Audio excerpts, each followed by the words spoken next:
네, 안녕하세요. 나도균의 5분 건강입니다. 지금은 이제 외국 생활에서 오래 생활을 하시면서, 심장의 느낌도 이상하고, 면역력 약한 여러 병도 잘 걸리고, 그 다음에 이제, 어, 정신도 혼탁해지고, 뭔가 좀 답답해지고, 호흡도 곤란해지고, 심장도 답답해지고, 이런 증상들이 있으신 것 같습니다.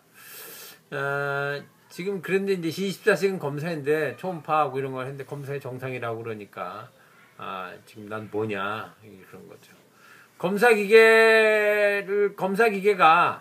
검사기계는 사람이 만든 대로 결과를 내는 거지. 검사가 하면 뭐 모든 것이 다 정상이 되는 것다 다 나타나는 건 아닙니다. CT를 찍으면 CT에 그 그린 그림은 컴퓨터가 그린 겁니다. 그러니까 그걸 어떻게 그리라고 지정을 해준 대로 그리는 거지. 그거 뭐 CT를 찍는다고 다 나오는 거 아니고요. 엑스레이도 마찬가지입니다. 그러니까 검사 결과가 난 괴로운데 검사 결과가 아무것도 없다는 뜻은 나의 증상과 해부 생리학적 결과가 맞지 않는다는 거죠. 근데 몸에 또 한 가지 시스템이 있습니다. 그런 것이 기에 문제가 생긴 거죠. 그런 경우는. 물론 이제 두 가지 검사밖에 안 하셨으니까 그렇지만 사실은 그 정도면 대부분 검사를 한 겁니다. 기에 문제가 있는데 그건 이제 심기의 문제죠. 지금도 상황이 외국에 가서 계시니까 그건 뭐 충분히 심기의 문제가 많이 있으시고요. 심기의 문제는 기로만 끝나는 게 아니고 구조적인 문제로 또 이어집니다. 지금 심장이 검사에 안 나왔을 뿐이지 심장이 괜찮다 그런 뜻은 아닙니다.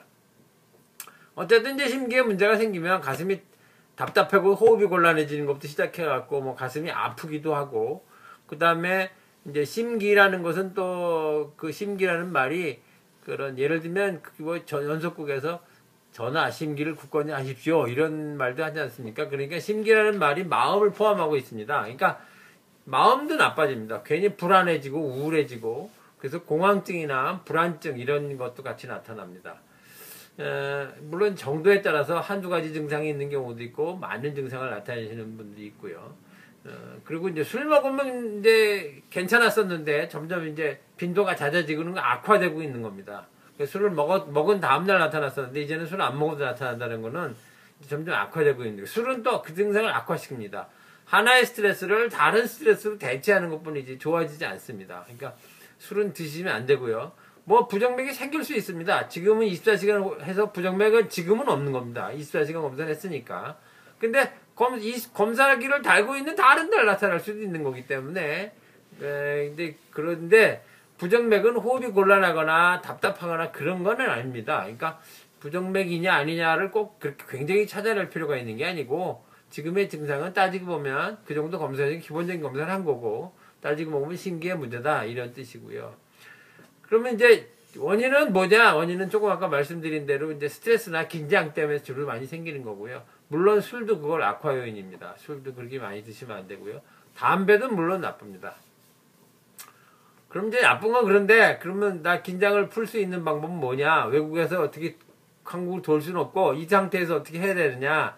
그런 문제시죠. 그러니까 그런 거는 일단 제일 중요한 거는 운동을 해야 됩니다. 본인이 하실 수 있는 거는 가벼운 운동. 너무 심한 운동은 심기를 상하게 합니다.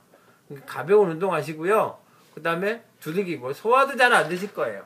여기 기운이 막히면 당연히 위쪽으로 아래쪽으로 영향을 미치면서 아래쪽은 소화가 안 되고 위쪽으로는 머리가 띵하고 뭐 뒷목덜미 늘 아프고 어깨 아프고 항상 피곤하고 그런 문제는 같이 동반되어 있습니다. 그런데 이제 그거는 심장의 문제가 아니라서 말씀을 안 하신 것 같습니다. 지금 가슴을 푸는 문제는 여기 이 족가슴을 잡고요. 손을 이렇게 뒤집습니다. 그래서 여기 아랫부분 립케이지의 하단 부분을 두들기는 겁니다. 그러면 여기가 울릴 겁니다. 그러니까 잘 두들기셔서 울리면 트림이 자꾸 나는데 그럼 풀립니다. 그렇게 해서 푸시고요. 그 다음에 가슴을 잘 두들기시고요. 강도는 어느 정도가 좋으냐? 아프지 않을 정도로 해야 됩니다. 아픈 걸 참고 하는 거는 다 나쁩니다. 뭐든지 참고 하는 거는 우리가 그렇게 배우지만 건강에는 나쁜 겁니다. 사실 참지 말아야 되거든요. 근데 뭐 참을 수밖에 없는 일도 너무 많고 또 참고 노력해야 되는 일도 있기 때문에 그런 것들은 있지만 어쨌든 건강에 나쁘다는 거죠. 그러니까 최대한도는 안 참고 릴렉스 하셔야 되고요. 릴렉스 하는 방법은 마음을 릴렉스 하는 거는 사실 생각보다 어렵습니다. 그러니까 마음이 또 몸에 영향을 미치고 우울해지면 몸이 안 움직이니까 몸이 나빠지고 나빠지니까 다시 우울해지고 이렇게 왔다 갔다 서로 악순환을 일으키는 거거든요. 그러지 마시고 마음은 어쩔 수 없이 마음은 내버려 두시고 그 다음에 몸을 움직이시면 몸을 이완되게 움직이시면 차차 마음이 이완이 됩니다. 그러니까 지금은 약간 부지런한 속도 조금 부지런 숨 차지 않을 정도의 속도를 걸으시고요. 산에 가시려도 숨 차지 않게 숨이 너무 찬 건 해롭습니다. 숨이 찰 듯한 정도 찬 듯 만 듯한 정도가 좋고요. 하고 나서 피곤하지 않을 정도 피곤한 것도 나쁩니다. 그러니까 피곤하지 않을 정도의 양이 맞습니다. 그렇게 하시고 두들기시고 그러시는 것이 지금 하실 수 있는 대책이고요. 뭐 귀국하시게 되면 각 한의원을 가시거나 아니면 검사를 받고 싶으시면 저같이 의사이면서 한의사인 면허가 둘인 복수면허 선생님이 하시는 데 가시면 서양의학 쪽으로 검사도 받으시고 한의학 쪽으로 치료도 받으시고 그러실 수 있어서 효과적인 진료가 될 것 같습니다. 네, 이상 나도균의 5분 건강이었습니다.